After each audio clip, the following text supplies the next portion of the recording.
What's going on, everybody? Welcome back to the Playbook Sports Podcast. I am still in preseason form. Clearly, didn't hit the record button. But preseason is done. Regular season kicks off in about a week or so, depending on when you're listening to this, with Cowboys, Eagles. Man, it is so good to be back. It is such a good time of the year. Let's go ahead and jump into our new segment this year. This is our new take on power rankings. Every outlet you get, it's going to be, oh yeah, these are the top 10 teams in the NFL. That's boring. Everyone does that. So this year we are doing kings and clowns. You've got 5 kings and you've got 5 clowns. This is what one of us every week will do it, where we consider the top 5 teams and the bottom 5 teams, the worst 5 teams in the league. And for week 1, I'm taking over because I feel like, I'm basing a lot of it off of last year, what we saw this offseason. So it's hard to argue with some of them. But we'll start with the kings. My first king, and none of these are in order. These are not 1 to 5. It's just the 5 kings here. We've got the Philadelphia Eagles, Kansas City Chiefs, Baltimore Ravens, Buffalo Bills, Detroit Lions. Those are my 5 kings of the NFL going into week 1. And then my 5 clowns, and I think I've got a fun little, this will be the clown hat.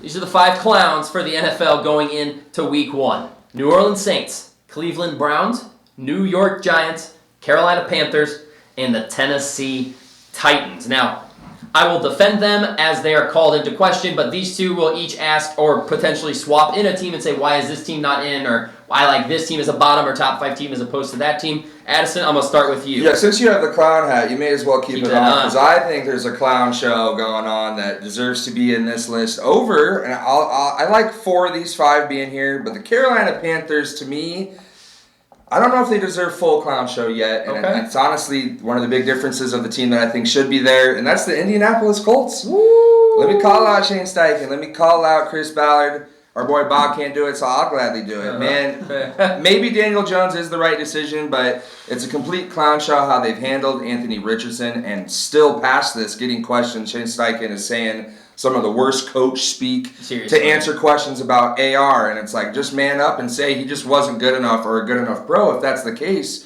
And I get he sort of did, but he's really dancing around that question. So I really think they're a clown show for the way they're handling AR. I mean, they're going to Danny Dimes of all people. This is not a proven quarterback. No. His one playoff win is off Saquon Barkley's back. Mm-hmm. Now Jalen Hurts has got a ring off his back as well. True. But Saquon carried Danny Dimes to a victory. I mean, he was over 50% of the offense that year for the New York Giants. Danny Dimes threw 15 touchdown passes in his best year. So if it's going to be mediocrity, and that's what the Colts want, and it seems like Steichen and Ballard are content with being just mediocre, always middle of the pack. So to me, that is more clown show than the Panthers, who are buying in on Bryce Young, have spent all this money. Is it maybe great spending? No, that's why I don't think they should be getting praises yet, but I don't know if the heart, because they're at least trying, and they bought back into Bryce Young, and both quarterbacks benched. Both quarterbacks come back in the same year and show some promise. Personally, Bryce Young showed some promise. I thought AR showed some promise at the end of the year when he got the job back. Instead, the Panthers say, hey, we're actually going to buy in on the guy we drafted high in the round. He was the number 1 pick, but AR was 4. So it's right behind that. But I think the Panthers should get some praise for their buying in on it. Yeah, they say, we saw enough, let's go for it. And the Colts completely have stumbled through this quarterback transition, because I think there's a world where Danny Dimes is named the starter, and if Shane Steichen knows how to handle a press conference, there's not maybe all this noise around it still to this day. So give me the Colts being in the clown show over the Panthers. What do you think about that? I like that. I do like that. I didn't want to disrespect my week 1 opponent. Yeah, I didn't want to disrespect the Colts. Put them in the clown show before we go play them. You know what I mean? I do like the roster of the Colts overall more, but you're right. That is a serious concern, because Steichen's hot seat is red hot. Oh, yeah. Week 1 is a must-win game for both the Colts and the Dolphins. Yes, must-win. If we go in and lose Daniel Jones, season's done. We put it on ice, baby. The season's over. If the Colts lose week 1 and Daniel Jones looks bad, that's what have we done? If he looks bad, that's going to be worst case scenario. So, I mean, he better come out and at least be average, because that's what, there's no... And he does not offer the upside of Anthony Richardson. I will give you that the roster from configuration of the Colts is better than the Panthers, and their team might be better. But I just think the Colts deserve this because they've handled this so bad. And at the end of the day, your quarterback is what makes the difference. Yeah. Daniel Jones is going to bring that roster down. And if Rich is bringing it down, but at least you know that Rich is not the guy then. Because what do you do next offseason? No, exactly. What do You're you still do? stuck with Rich. You're going to try Right. to trade him for like a 6th. Yeah, if You're that- really flipping a 4th-round guy that's played 4th pick. 17, Yeah. 16 games. He does have an above 500 record Yeah.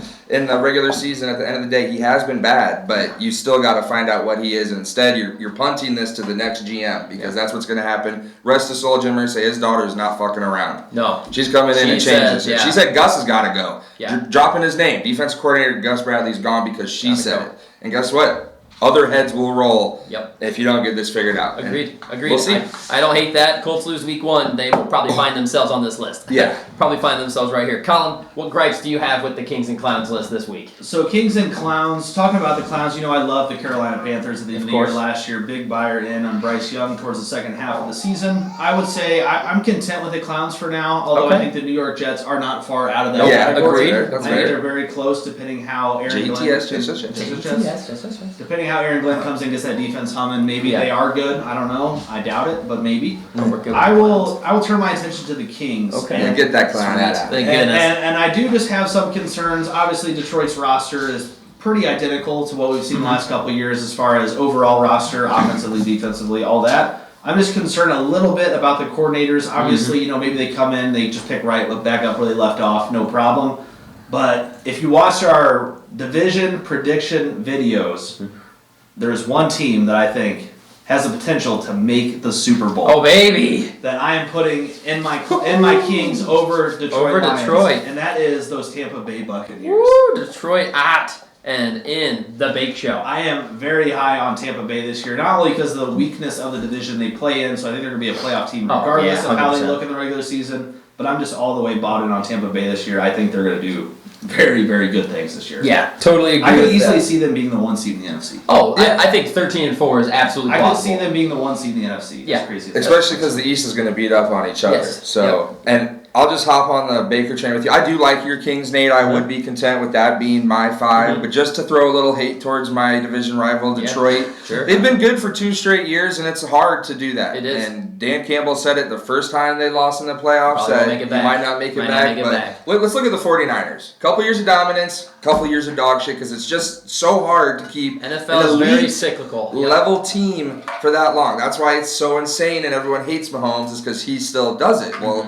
Detroit eventually is going to get in that category if they keep it up. They're going to be annoying that they win. Mhm. I'm not saying they're going to struggle. They're obviously, I think Detroit's a lock to make the playoffs, but a step back from 15 wins is definitely an inbound. Sorry, that's not a real bad statement to say because 15 wins is absurd. If you Yes. repeat that, congratulations. Well done. Even if it's 11 wins, you can still be dominant team, but 11 wins, I mean, if the Bucks have That's that, you can't tell me Detroit's leaps and bounds better. Honestly, So- if the Bucks only have 11 wins, I'll be disappointed. Yeah, I'll be yeah. a little They bit should sweep their disappointed. division Yeah, that should be completely. 6 wins. Yeah, agreed. 6 wins easily So- for them. And they're a very, very good team. Detroit, I will say it's a gamble with them. I'm betting on the roster because it is Yes. the same roster that won all those games. Yeah. But it is 2 new coordinators, and they're not experienced coordinators. These are Yeah. 2 first-time coordinators. Kelvin Shepard was in a Dolphins jersey not that long ago playing middle linebacker. Yeah. It is not that long ago that he was playing on the field.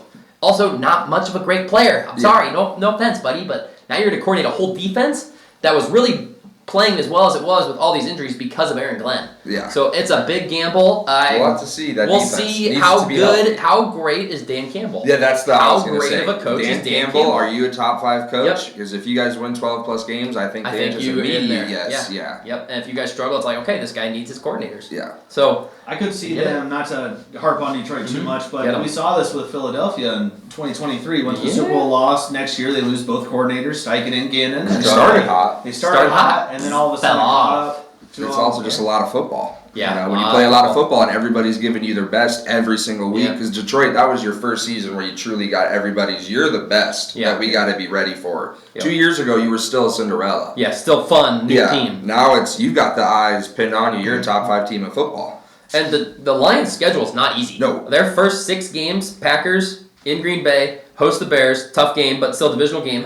In Baltimore, host the Browns, win. But then they go to Cincinnati, to Kansas City. Yeah, they host could be- Tampa Bay, host the Vikings, go to Washington, go to Philly. I don't know if there's a world where they're 4 games above 500 at all this year. That is an insane start. Yeah. Say that again one more time. Yeah, for the so people at home. yeah, one more time for the cheap seats. Packers in Green Bay, Chicago in Detroit, in Baltimore, host the Browns, in Cincy, in Kansas City, host the Bucks, host the Vikings, go to Washington, go to Philly.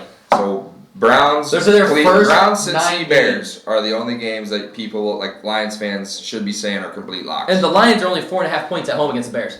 Hey, I'll give right them now. that though. I'll give them the W. Which, Like a so. 1.5 better because you get 3 for being home. I mean, Yeah. their only lock I would say is the Browns. Yeah. Yeah. Of all those games, Of that's those the Yeah, you only just one I better feel hope good about. Cincinnati's offense doesn't show up. Yeah. Right, and they will in Cincy too. They're gonna line them That's up. a tough start. That's a tough start. Yeah, that's a tough start. That's not even all their divisional games either. Like they still got the Bears, Packers, and Vikings at least once more in there. That's a tough schedule, man. That's what you get for winning 15 games. Yeah, seriously. That's what you get. And hey, maybe we did pick the 2 best teams to get out of your Kings and Clowns list. You 'cause might have. I think. Because Carolina, if Carolina can come out and get a win week Yeah. 1 against Jacksonville, everyone's buying in. Oh, 100%. And if Detroit loses week 1 to Green Bay, it's like, That's a uh-oh. tough game. Trouble. In Green Bay is tough.